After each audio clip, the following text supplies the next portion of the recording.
लाल शास्त्री जी मधुसूदन ओझा जी के शिष्य थे और इस संस्थान के संस्थापक प्रोफेसर पंडित ऋषि कुमार मिश्रा जी मोतीलाल शास्त्री जी के शिष्य थे।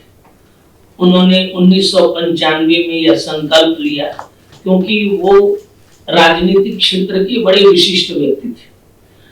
ऑब्जर्वर रिसर्च फाउंडेशन के प्रेसिडेंट थे, जो आज आप लोग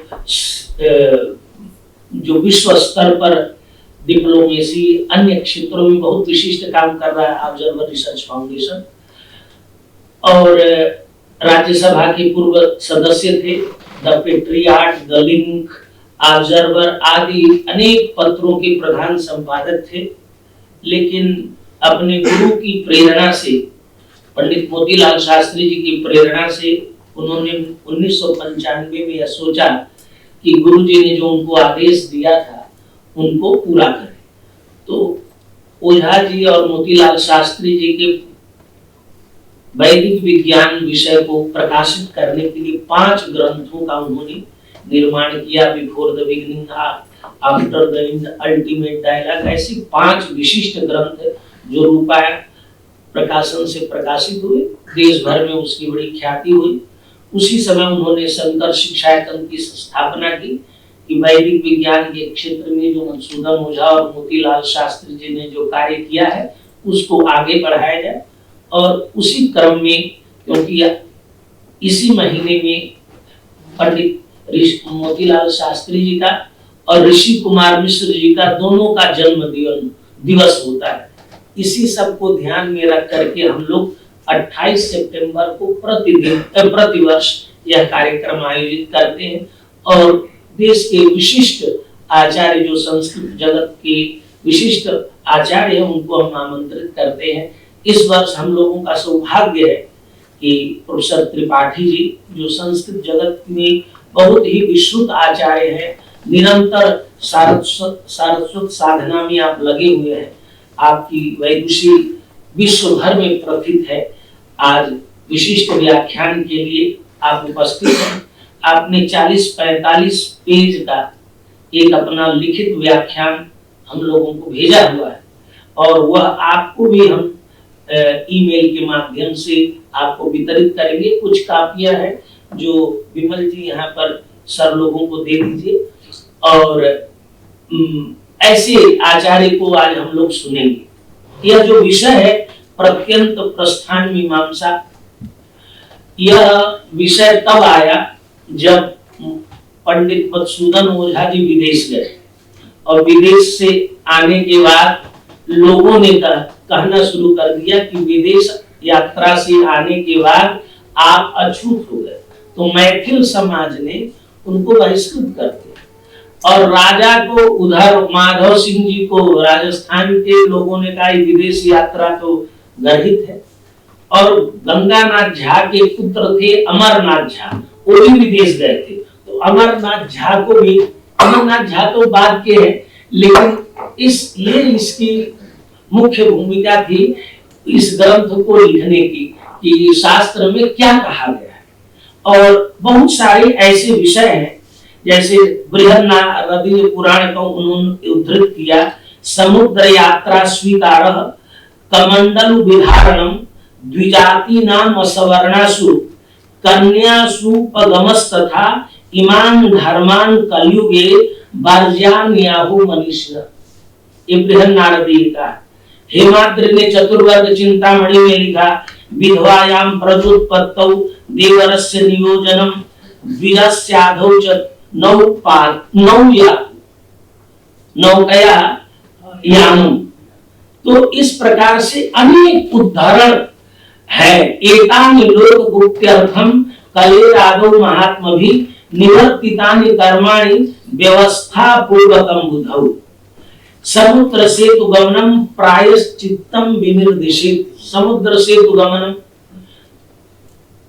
समुद्र गमनम ब्राह्मणस्य न प्रशंस्यते। पहले सबके लिए, फिर ब्राह्मण के लिए, ऐसे नियम बनते रहे, विधान बनते रहे।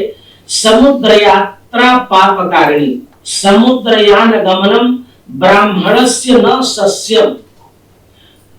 अब्रह्मचारी दाराद्यै सार्धम भोजन कर्म च मातुलादि सुतायाश्च विवाह शिष्ट संपदः एतानि दाक्षिणात्यानाम अभिगीतानि धर्मतः। ये किसी स्मृति में उद्धृत किया, ये ओझा जी के ग्रंथ में ये सारे।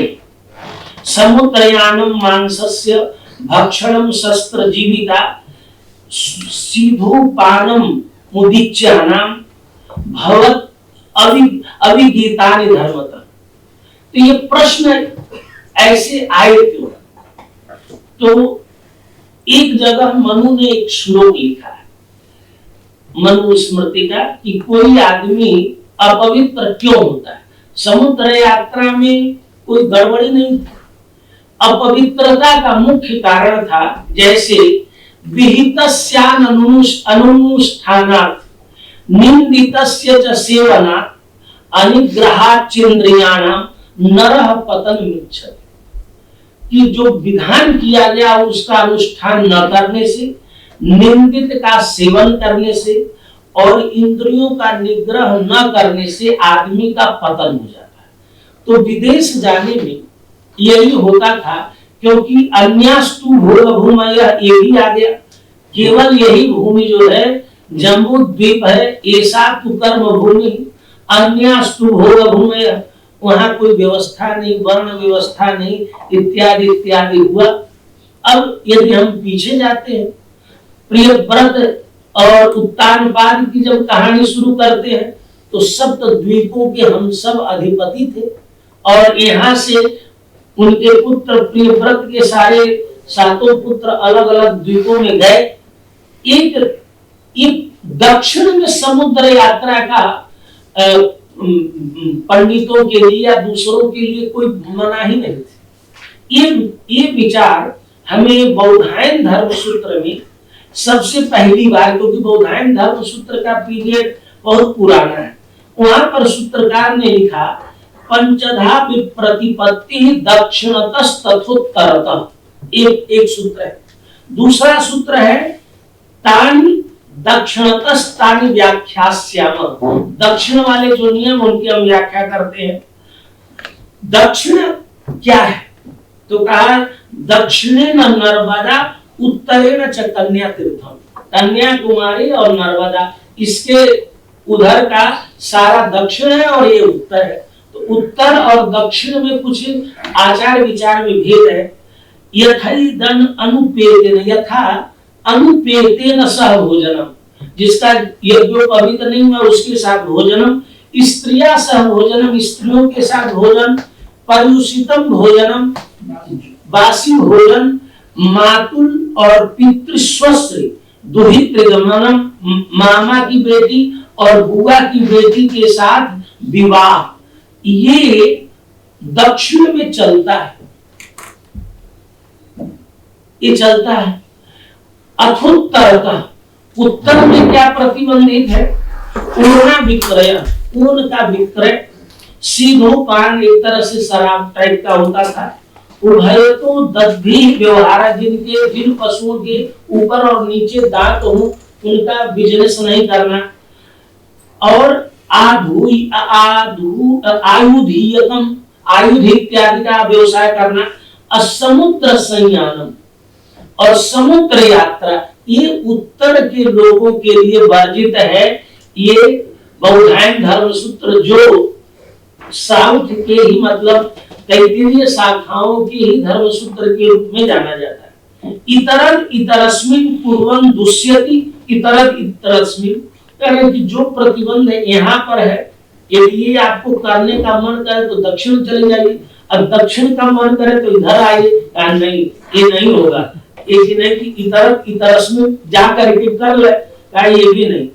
तत्र तत्र देशे प्रामाण्येनस्य, देश प्रामाण्येनस्य, तो ये उत्तर दक्षिण का जो हम परंपरा में देखते हैं तो दोनों तरह के पक्ष आते हैं, क्योंकि बाद में केवल एकमात्र कारण था कि विद्वान लोग उत्तर वाले, दक्षिण वाले नहीं, उत्तर वाले, क्योंकि बौधायन धर्म सूत्र ने वर्जित किया था, अब केवल एक मात्र कारण था कि आप अपने आचार विचार से नहीं हो सकते। तो आचार विचार से नहीं रह सकते तो आप भ्रष्ट हो गए और बहिष्कृत हो जाएंगे। ऐसे बहुत सारे श्लोक, सर तो अभी सारा, क्योंकि सर ने तो बड़ा विस्तृत व्याख्यान आपने तैयार किया है।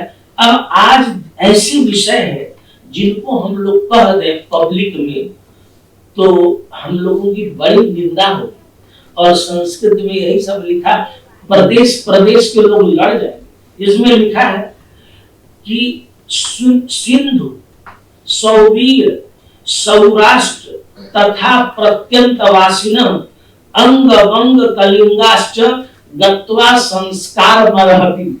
इन जगहों पर जाए तो आपको आने के बाद आपका संस्कार करना पड़ेगा।